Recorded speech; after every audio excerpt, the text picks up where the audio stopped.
مشہور جن کے دم سے ہے دنیا میں نام ہند۔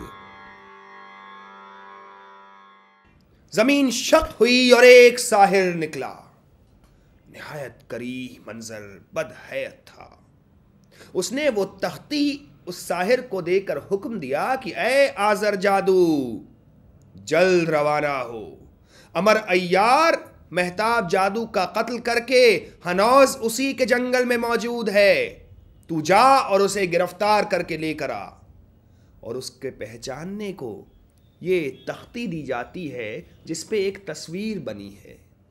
یہ تصویر گو کی عورت کی ہے، مگر عیار کی وہ شکل بدلنے میں ماہر ہے۔ جو شکل بدل کے آئے گا اور جیسی بھی اس کی اصلی صورت ہوگی ویسی ہی یہ تصویر ہو جائے گی، اور اگر وہ عیار نہ ہوا تو یہ تصویر جیسے اب عورت کی ہے ویسی ہی رہے گی۔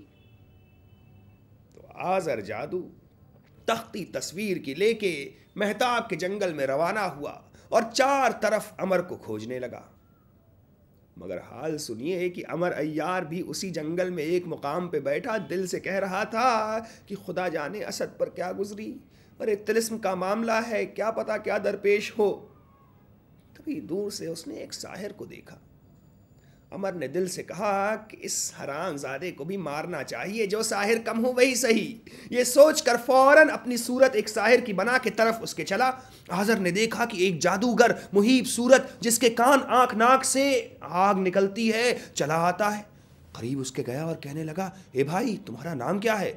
امر نے کہا، ارے پہلا اپنا نام بتائیے۔ آذر نے نام اپنا بتلا دیا، کہا امر کو ڈھونڈنے آیا ہوں۔ امر نے کہا، ارے میں بھی اسی فراق میں ہوں، مہتاب جادو کا عزیز ہوں، جب سے خبر اس کے مرنے کی سنی ہے تلاش امر کی کرتا ہوں۔ آذر نے کہا، اچھا چلو آؤ ہم تم مل کے فکر کریں۔ داستانوں سے دلچسپی کی سب سے بڑی وجہ تو یہ ہے کہ میرے خیال میں ہماری داستانیں، اور خاص کر داستان میں حمزہ کی جو طویل جلدیں ہیں، 46 جلدیں، وہ دنیا کے تخلیقی ادب کا، تخیلی ادب کا بہت بڑا کارنامہ ہے۔ شمس الرحمن فاروقی کا تعلق موضع کوریا پار ضلع اعظم گڑھ کے ایک دینی اور علمی خانوادے سے ہے۔ وہ 30 ستمبر 1935 کو پرتاپ گڑھ میں پیدا ہوئے۔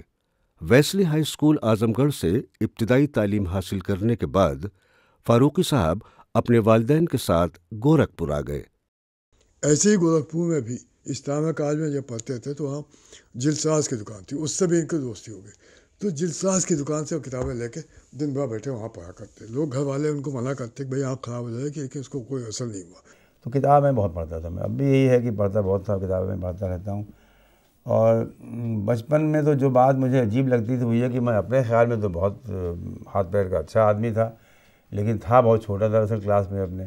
بی اے میں ایڈمیشن انہوں نے ایم پی کالج میں لیا گورکھپور میں، ادھر فاصلہ پڑتا تھا، تو ایک بھائی ہمارے ساتھ ان کے بغل میں ہوتے تھے اور ایک دوسرے ان کے دوست ان کے بغل میں ہوتے، دو آدمی ان کو پکڑے رہتے تھے اور یہ کتاب پڑھتے ہوئے چلے جاتے۔ ان کو آج تک یہ نہیں پتہ چلتا کہ راستہ ان کا کدھر ہے۔ یہی صورتحال ہم کو جب انہوں نے الہ آباد میں ایڈمیشن لیا تو یہ پتہ چلا کہ وہاں بھی وہ راستے بھر کتاب پڑھتے جاتے۔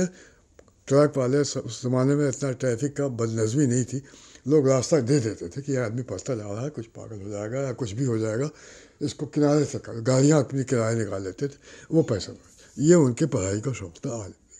ایکسٹرنل افیئرز کی طرف سے کچھ زبانوں کی تعلیم کا انتظام ہے، تو میں عربی اور فرانسیسی زبان سیکھنے جاتا تھا، تو میں نے دیکھا کہ شمس الرحمن فاروقی صاحب وہاں فرانسیسی سیکھنے آتے ہیں، اور انہوں نے اس امتحان میں بڑا امتیاز حاصل کیا، تو ان کی ذہانت غیر معمولی ہے، اور ریاضت اس سے بھی برتر کوئی شخص اتنی محنت کر سکتا ہے اور اپنے معیار سے مفاہمت کیے بغیر، یہ بات عام طور پر حیرت انگیز ہوتی۔ میرے استاد بوس صاحب الہ آباد گئے تھے وائوا لینے کے لیے، انٹرویو لینے کے لیے طلباء کا۔ اس زمانے میں یہ طالب علم تھے میں فائنل کے، تو جب بوس صاحب آئے he was over joy and very happy. ہم لوگوں سے کلاس میں کہا، I went to Allahabad, I took interview of a boy, his name was Shamsur Rahman, he answered every question. His knowledge is not bookish, he is quite creative, he can think from his own mind. 1953 میں انہوں نے BA پاس کیا۔ اس کے بعد 1955 میں الہ آباد university سے انگریزی ادب میں امتیازی حیثیت سے MA کی ڈگری حاصل کی۔ کہ میں تو ہمیشہ سمجھتا تھا کہ میں پڑھاؤں گا یونیورسٹی میں، اور ظاہر ہے کہ انگریزی اچھی تھی، اچھے نمبر لایا تھا میں، اپنے بیچ جو فرسٹ آیا تھا سب لوگ جانتے تھے بہت اچھا لڑکا ہے، لیکن اب کچھ ایسا اتفاق ہوا کہ مجھے یہاں الہ آباد یونیورسٹی میں جگہ نہیں ملی، حالانکہ 4 جگہیں اس وقت خالی تھیں جب میں نے پاس کیا سن 55 میں۔ اب تو پتہ نہیں کتنی پرانی ہسٹری ہو گئی، لیکن وہ میرے ساتھ کے سب لوگوں کو مل گئی، مجھے نہیں ملی، تو اس طرح سے وہ رہ گیا۔ میں نے کالج میں پڑھایا جا کر بلیا کے SC کالج میں، ڈگری کالج تھا، وہاں میں نے پڑھایا۔ اس کے پرنسپل صاحب بڑے لائق آدمی، انگریزی کے آدمی بھی تھے، بہت لائق آدمی تھے۔ تو اس کے بعد پھر وہ میں شبلی کالج میں آ گیا پڑھانے کے لیے، 2 سال میں نے وہاں پڑھایا۔ جب شبلی میں تھا تو میرے ایک دوست اور جو علی گڑھ کے تھے، جو اب بعد میں پروفیسر ہو گئے، نیشنل ڈیفینس اکیڈمی کھڑگوا ضلع، وہیں رہتے ہیں، بہت مشہور آدمی ڈاکٹر حفیظ صدیقی، تو وہ جغرافی کے تھے۔ تو وہ کہنے لگے کہ جی وہ امتحان ہو رہا IAS کا، تو تم بھر دو فارم۔ تو میں نے کہا کہ میں تو فارم نہیں بھروں گا، مجھے تو نوکری کرنی نہیں ہے، سول سروس کرنی نہیں مجھے۔ تو کہہ لگے کہ نہیں وہ کوئی بات نہیں، میرے پاس 2 فارم آ گئے ہیں اتفاق سے، ایک میرے دوست نے بھیج دیا، ایک مجھے مل گیا، ایک تم بھی بھر دو۔ تو میں نے اس کو راوی میں فارم بھر دیا اور پاس بھی ہو گیا راوی میں۔ تو اس میں نے پوسٹل سروس مانگی تھی کہ اگر مجھے پولیس تو میرے لیے فٹ نہیں تھی، یوں بھی آنکھ میری کمزور تھی بہت، کہ اگر مجھے IAS پراپر اور IFS نہ ملے تو آئی وانٹ پوسٹل سروس۔ اس کی وجہ یہ تھی کہ اس پہ نوکری میں آرام بہت ہے، بڑے شہروں میں پوسٹنگ آپ کی ہوتی ہے، آرام سے آپ کام کیجیے، یہ نہیں کبھی بہرائچ میں، کبھی صورت گڑھ میں، کبھی کہیں آپ کلیکٹری کر رہے ہیں، مارے پھر رہے ہیں۔ تو ہو گئے پھر ہم۔ فاروقی صاحب حکومت ہند کی پوسٹل سروس سے وابستہ رہے اور 1994 میں پوسٹل سروسز بورڈ کے ممبر کی حیثیت سے سبکدوش ہوئے۔ دوران ملازمت وہ اپنے محکمے میں حسن کارکردگی کی وجہ سے ہر دل عزیز رہے۔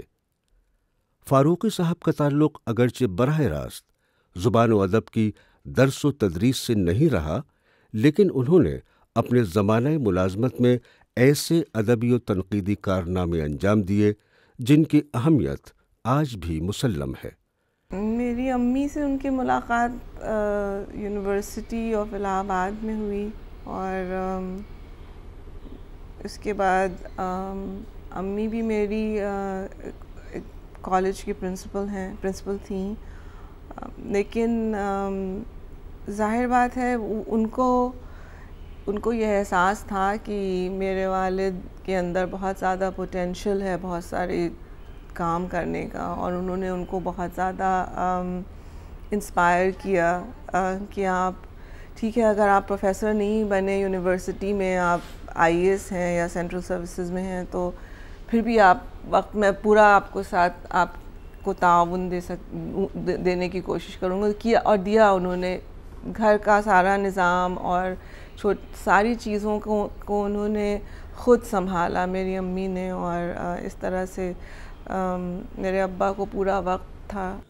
ہماری بیگم صاحبہ مرحومہ بہت بڑے گھر کی بیٹی تھی، زمیندار گھر کی، تو انہیں بہت شوق تھا کہ گھر ہونا چاہیے ہم لوگوں کا اپنا۔ میں کہتا تھا ابھی گھر ور کیا ہوگا، ہم تو کرائے کے مکان میں رہتے ہیں۔ مشہور کہاوت انگریزی کی ہے کہ بیوقوف لوگ گھر بناتے ہیں، عقل مند لوگ ان میں رہتے ہیں، تو یہ کیا ضرورت ہے؟ کہیں گے نہیں گھر ہونا چاہیے، گھر زمین لینا چاہیے۔ تو انہوں نے یہ زمین بہت مجھے مجبور کر کے انہوں نے زمین لی ہے۔ تو اس گھر میں صرف میرا اتنا کارنامہ ضرور ہے کہ یہ گھر جو تم دیکھ رہے ہو، یہ سب اس کا پورا ڈیزائن میرا بنایا ہوا ہے۔ حالانکہ میں نوکری پر تھا، میری بیوی یہیں رہتی تھی، یہیں کام کرتی تھیں۔ انہوں نے جیسا تم کو معلوم ہوگا کہ ایک کالج کی پرنسپل تھیں، پھر انہوں نے کالج کو قائم کیا، بنایا، پھر ایک کالج اور بنایا، تو 2-3 ادارے انہوں نے لڑکیوں کے لیے کھولے، تو یہیں رہتی تھیں، یہیں کام کرتی تھیں وہ، میں باہر رہتا تھا۔ شاعر، ادیب اور نقاد کی حیثیت سے فاروقی صاحب کا نام یوں تو ان کی ادبی زندگی کے آغاز سے ہی پہچانا جانے لگا تھا، لیکن جدیدیت کے عروج کے زمانے میں جب ان کے کئی اہم مضامین اور کتابیں منظر عام پر آئیں تو فاروقی صاحب کی شہرت بہت بڑھ گئی۔ پھر اردو زبان و ادب کے بہت سے موضوعات پر ان کی کئی کتابیں تواتر کے ساتھ سامنے آنے لگیں۔ فاروقی صاحب نے اردو میں بالکل نئے طرح کے افسانے لکھ کر فکشن کی دنیا میں ایک نئے طرز کا اضافہ کیا۔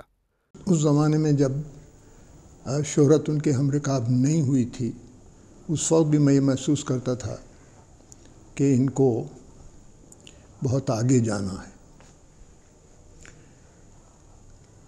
بالائے سرش سے ہوش مندی، می تافت ستارہ بلندی محسوس یہ ہوتا تھا، اور جتنی توقعات تھیں آگے چل کر وہ توقعات سب پیچھے رہ گئیں، اس سے بہت آگے نکل گئے۔ شمس الرحمن فاروقی کی ادبی شخصیت کے بہت سے پہلو ہیں۔ وہ نقاد ہیں، شاعر ہیں، ناول نگار ہیں، افسانہ نگار ہیں، انہوں نے ترجمے بہت سے کیے ہیں، اور ان کی شخصیت کا ایک بہت نمایاں پہلو ان کا مدیر ہونا بھی ہے۔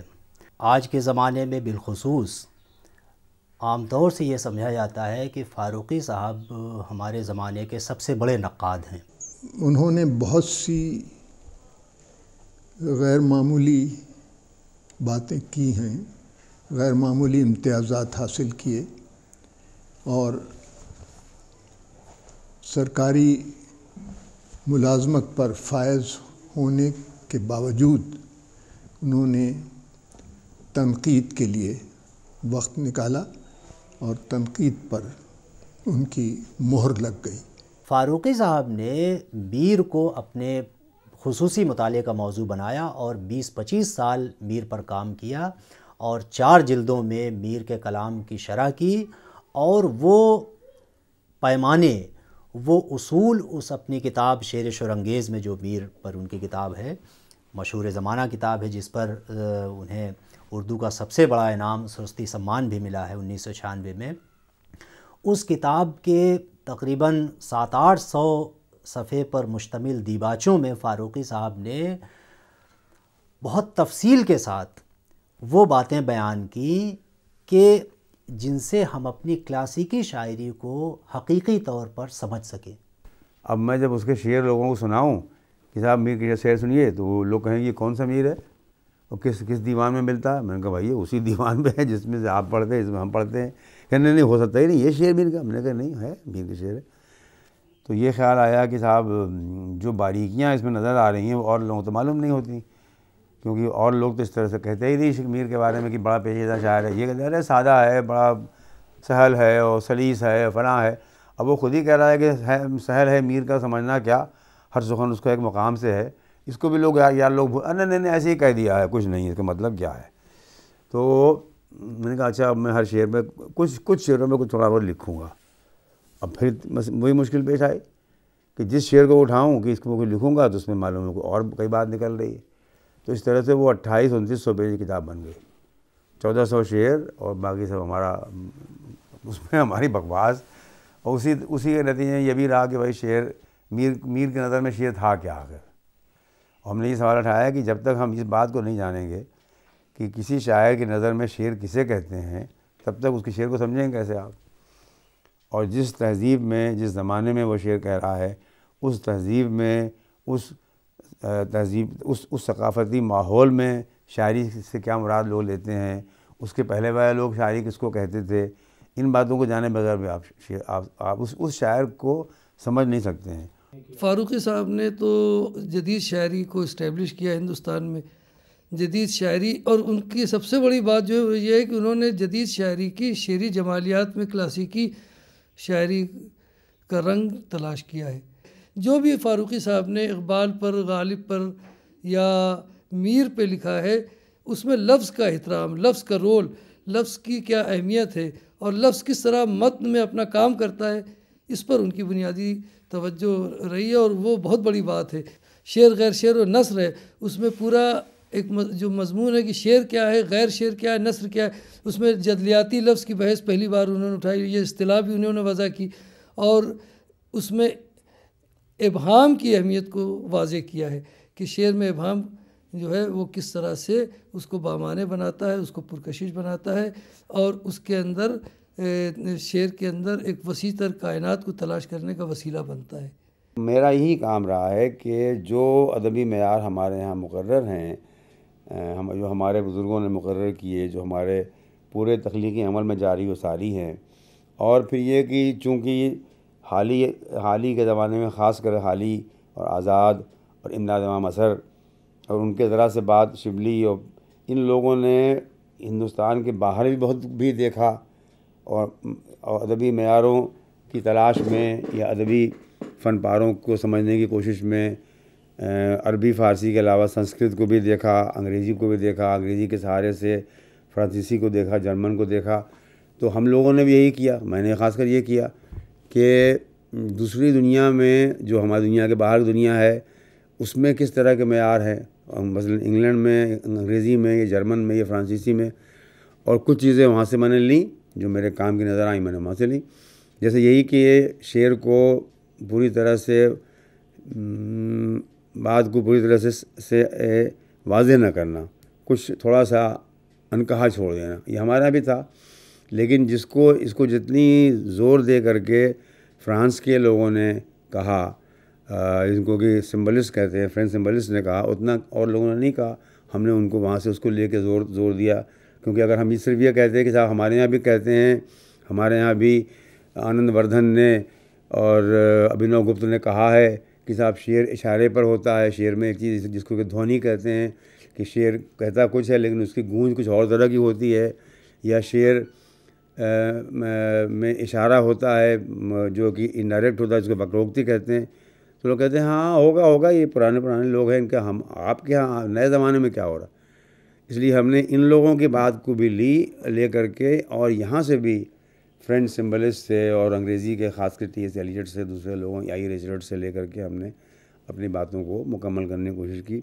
تو اگر کوئی کام تنقیدی دنیا میں نے کیا تو یہی کیا ہے کہ اپنی پوری تہذیبی ادبی روایت کو جہاں تک مجھ سے ہو سکا سمجھا، اور اس کی پوری روح کو جذب کیا، اور جو کچھ مغرب میں کیا گیا ہے اس میں سے وہ چیزیں میں نے نکالیں جو میرے ادبی ماحول و معاشرے کے معیار سے ہم آہنگ ہیں۔ مثلا یہ کہ چینی ادب سے بہت مجھے واقفیت ہے، اور چینی شاعری میں نے پڑھی ہے اور بہت پسند بھی کرتا ہوں، لیکن چینی شاعری سے میرا کوئی رابطہ بنتا نہیں ہے۔ تو اس لیے تم میری تحریروں میں بہت کم ذکر دیکھو گے چینی شاعری کے۔ میری تحریروں میں تم عربی بہت دیکھو گے، فارسی بہت دیکھو گے، سنسکرت دیکھو گے، انگریزی دیکھو گے، فرینچ دیکھو گے۔ لیکن تو اس لیے کہ یہ روایتیں ایسی ہیں جن سے کہ ان سے میں مل کر کام کر سکتا ہوں۔ جو روایتیں کہ میری روایتوں سے بہت دور ہیں، جیسے چینی روایت، تو اس کی قدر کرتا ہوں میں، لیکن اس سے میں نے کوئی کام نہیں لیا ہے۔ یہ بنیادی بات ہے۔ فاروقی صاحب نے ہندوستانی فارسی شاعری کو ایک جو شعریات ہے، اس کی جو پوئٹکس ہے اور جو بکھری ہوئی تھی، اس کو پہلی بار ترتیب دیا ہے۔ شمس الرحمن فاروقی صاحب کا کام بھی بہت جہتوں میں پھیلا ہوا ہے، خاص طور پر شب خون تو ایک ایسا انمٹ حوالہ ہے جو اردو ادب میں ہمیشہ رہے گا، کہ انہوں نے کس طریقے سے شب خون میں مختلف تحریکیں، مختلف سوال اٹھائے، مختلف ادب کی انٹرپریٹیشنز دیں۔ وہ ظاہر ہے کہ اس نے پورے اردو ادب کو متاثر کیا۔ شب خون جب آتا ہے اور اس کا ذکر آئے گا تو تاریخ فراموش نہیں کر سکتی۔ اس کے خدمات بہت وسیع ہیں، اور یہاں پر فاروقی صاحب نے ایک پورا آپ کے گروپ کو تیار کیا ہے، ایک سماجی اور ایک مسلم معاشرے کو جو ابھی بھی بعض اقدار کو قبول کرنے کے لیے پیچھے ہٹتا ہے۔ فاروقی صاحب نے وہ تمام چیزوں کو کھول کر ایک پوری نئی پوت کی رہنمائی کی ہے اور ان کی امامت کی ہے۔ فاروقی صاحب نے خود شب خون میں بہت سے انگریزی شاعروں کے، روسی شاعروں کے، فرانسیسی شاعروں کے، روسی، فرانسیسی وغیرہ شاعروں کے ترجمے انہوں نے ظاہر ہے کہ انگریزی کے ذریعے سے اردو میں کیے، اور ان کے ترجمے تو ایسے ہوتے تھے کہ عموماً لوگوں کا یہ خیال ہوتا تھا کہ صاحب ان ترجموں کو پڑھ کے ایسا لگتا ہے کہ گویا ہم اصل شاعر کی نظم پڑھ رہے ہیں۔ اس کے علاوہ فاروقی صاحب نے ایک جو ہمارے یہاں تنقید کی دنیا میں ارسطو کی کتاب جو ظاہر ہے کئی 2-2.5 سال سے ہمارے یہاں تنقید کی بنیادی کتابوں میں جو اس کی پوئٹکس ہے جس کو بوتیقہ کے نام سے مشہور ہے، بوتیقہ کا جو ترجمہ بڑی مشکل کتاب سمجھی جاتی ہے، اس کا ترجمہ فاروقی صاحب نے کیا شعریات کے نام سے، اور یہ ترجمہ اتنا اہم اور اتنا قابل قبول قرار پایا کہ اب اس کتاب کے کئی ایڈیشن شائع ہو چکے ہیں۔ اسی طرح جب ان کا ابھی ناول آیا ہے تو اس پہ تو بھی بحث چلے گی کافی دیر تک، کئی چاند تھے سر آسماں، تو وہ بھی ایک ایسا ڈاکومنٹ ہے کہ جو روکتا ہے آدمی کو کہ دیکھو تاریخ کو کس رخ پہ دیکھا گیا ہے، تاریخ کے تصور کو کس طریقے سے انٹرپریٹ کیا گیا ہے اور اس کو کس طریقے سے انٹرپریٹ ہونا چاہیے۔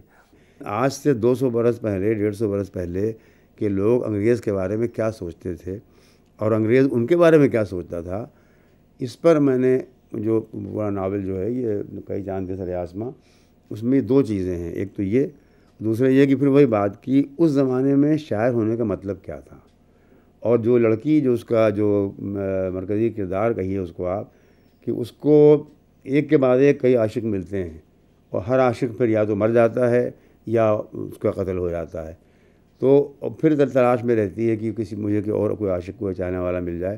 یہ ایک طرح سے سمجھیے آپ کہ پوری دلی کی پوری مغل سلطنت کی ایک علامت ہے کہ وہ بار بار وہ دیکھتے ہیں کہ کچھ کمی ہے، کچھ مجھے ملنا چاہیے لیکن راستہ نہیں ملتا کہ وہ کیسے پاؤں اس کو میں، اور آخرکار وہ نہیں پاتی اسے۔ عموماً ناول نگار جب بھی کسی موضوع کو اختیار کرتا ہے تو اس موضوع کو بیان کرتے ہوئے اپنی زبان استعمال کرتا ہے، یعنی جو اس کی اپنی زبان ہے یا جس زمانے سے وہ تعلق رکھتا ہے اس زمانے کی جو زبان ہے۔ اس میں فاروقی صاحب نے یہ بہت ہی حیرت انگیز پہلو یہ اپنایا ہے، یہ استعمال کیا ہے کہ اس ناول میں زبان وہ استعمال کی ہے کہ جو 18ویں یا 19ویں صدی کا آدمی جو بولتا ہے۔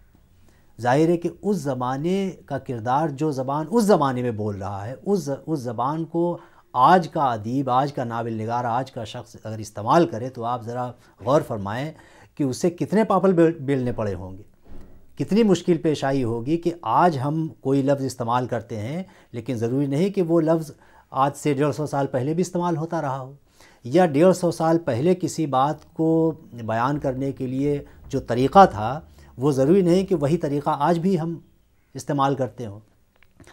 تو نہایت تحقیق اور محنت کے بعد فاروقی صاحب نے اس ناول کے آخر میں اس بات کا اعتراف کیا ہے کہ اس التزام کو اختیار کرنے کے لیے انہیں بڑی محنت کرنی پڑی، انہوں نے بہت سے لغات استعمال کیے اور یہ جگہ جگہ اس کو گویا ویریفائی کیا کہ صاحب اس زمانے میں جو واقعہ وہ بیان کر رہے ہیں، جو صورتحال ہے، جو سچویشن ہے، اس سچویشن میں اس زمانے کا شخص جو ہے وہ کیسی زبان استعمال کرتا، کیا بولتا، کون سا لفظ استعمال کرتا، کون سا محاورہ استعمال کرتا۔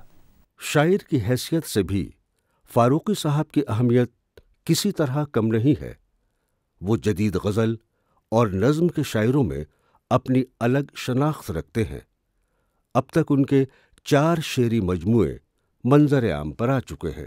فاروقی صاحب میر کے نام پر سر دھنتے ہیں، میر پر شعر شورانگیز لکھ ڈالا انہوں نے، میر کو فرسٹ ریٹ شاعر سمجھتے ہیں، اعلیٰ درجے کا، صف اول کا، وغیرہ وغیرہ، لیکن خود ان کی شاعری جو ہے امپیکٹ پوئٹک ڈکشن پر غالب کا بڑا اثر ہے، غالب کا، یعنی ان کے ہاں جو پیچیدگی ہے، زولودگی تو نہیں ہے۔ دوسری خاص بات یہ ہے کہ مجھے حیرت ہوتی ہے کہ میر کارواں تھے جدیدیت کے، میر کارواں، لیکن جس طرح کی شاعری ہو رہی تھی، احمال تک، غلو تک، جغلودگی تک، انہوں نے اس سے اپنی شاعری کو بچایا، شاعری کو محفوظ رکھا۔ ان کے ہاں احمال نہیں ہے، الجھاؤ نہیں ہے، زولودگی نہیں ہے۔ ہاں ایک چیز ہے، یہ دماغ کی شاعری ہے، اس میں دل بھی دھڑکتا ہے مگر دماغ کی شاعری ہے۔ فاروقی صاحب کی شاعری تھوڑا سا ایک ذہن نارسا وہاں تک نہیں پہنچ سکتا، لیکن غور و تأمل چاہتے ہیں ان کے اشعار، اس کو غور سے پڑھیے تو واشگاف ہر چیز ہو جاتی ہے۔ خاص بات یہ ہے کہ انہوں نے لفظ کو معنی عطا کیا، یعنی یہ کہ محض لفظ کا استعمال برائے لفظ، ایک جامد لفظ، اسٹیٹک لفظ بالکل نہیں، اس میں جذبہ بھی تھر تھراتا ہے، دل بھی تھر تھراتا ہے، اور ہر لفظ کو میننگ دی انہوں نے۔ یعنی یہ کہ سپاٹ اشعار نہیں ہے، ٹھوس اشعار نہیں ہے وغیرہ وغیرہ، اور صرف اپنے کو تشبیہ اور استعارہ تک محدود نہیں رکھا انہوں نے، جیسے روایتی شاعری چلتی آ رہی ہے، اس میں علامت بھی ہے، اس میں ابہام بھی ہے، گویا فرانس کی شاعری کے اثرات بھی ہیں، تمام سب باتیں ہیں. تو ایک بہت ہی نفیس اور بڑی عمدہ شاعری ہے. جدیدیت کے بارے میں جیسے لوگ کہتے ہیں کہ بہت گمراہ کیا فاروقی صاحب نے لوگوں کو، تو گمراہ تو اگر میں نے کیا تو شاید میں نہیں جانتا، لیکن یہ ضرور جانتا ہوں کہ جو کچھ بھی میں نے جدیدیت کے بارے میں لوگوں سے کہا اور جو کچھ عرض کیا، میں نے جو کچھ سمجھایا، وہ بڑی حد تک لوگوں تک پہنچ ضرور گیا، چاہے لوگوں کو اس پر پورا اطمینان نہ ہوا ہو. میں نے جب شروع کیا لکھنا آج سے 40-42 برس پہلے، بلکہ اور پہلے، اب تو 50 برس ہونے کو آ رہے ہیں، تو یہ دیکھا کہ وہی جو ظلم کے اقبال پہ ہو رہا تھا کہ پریم چند بہت بڑے افسانے نگار ہیں. کیوں؟ ان کے یہاں دیہاتوں کا بڑا اچھا منظر ملتا ہے، ان کے یہاں ہندوستانی سماجی بیداری کے بارے میں بڑا زور ملتا ہے. تو سماجی بیداری سے تو کوئی شاعر بنتا نہیں، افسانہ نگار بنتا نہیں. افسانہ تو بنتا ہے کسی اور وجہ سے. ہاں اس میں پھر آپ کچھ نکال لیجئے، وہ آپ کی مرضی ہے، لیکن سب سے پہلے تو فن کو فنی اعتبار سے دیکھیے کہ وہ فن ہے کہ نہیں ہے. ہندوستان جنت نشان کے داستان گویوں کا کمال دیکھیے کہ وہ داستان جو دنیا بھر میں محض ایک جلد میں جانی جاتی تھی، اس کو انہوں نے اتنا پھیلایا کہ وہ پھیلتے 46 جلدوں تک جا پھیلی، اور ہندوستان جنت نشان کے عظیم ترین ادبی کارناموں میں گنی گئی. تو داستان گوئی کی یہ محفلیں ایک نذرانہ عقیدت ہے ان گمنام داستان گویوں کے نام جو ادیب بھی تھے، فنکار بھی. داستان کے ساتھ معاملہ یہ ہے کہ داستان گو کا پڑھنے والا یا جس کو سننے والا کہیے، یعنی اس کا جو ٹارگٹ ہے اس کے سامنے ہے، تو اس کے حساب سے پھر جو ڈائنامکس ہوتی ہیں، جو حرکیات ہوتی ہیں، اس کی بنا پر داستان میں بہت سی چیزیں ایسی ہیں جو ناول میں نہیں ہوتی. اور یہ سمجھنا کہ یہ چونکہ ناول میں وہ چیزیں نہیں ہیں اس لیے ناول بہتر ہے اور داستان کمتر ہے، یہ ایک بڑا غلط خیال تھا جو لوگوں کے دل میں بیٹھا ہوا تھا. تو سب سے بڑی کوشش میری یہی رہی ہے کہ میں داستان کی جو اس کی جو تھیوری ہے اس کو بیان کروں کہ داستان کس طرح سے اور کیوں کر وجود میں آتی ہے، اس کے ہونے کی وجہیں کیا ہیں. فاروقی صاحب نے داستان جیسی بھاری بھرکم اور غیر معمولی صنف کو بھی اپنے تنقیدی مطالعے کا موضوع بنایا. داستان امیر حمزہ پر ان کی ضخیم کتاب 3 جلدوں میں شائع ہو چکی ہے اور یہ کام اب بھی جاری ہے.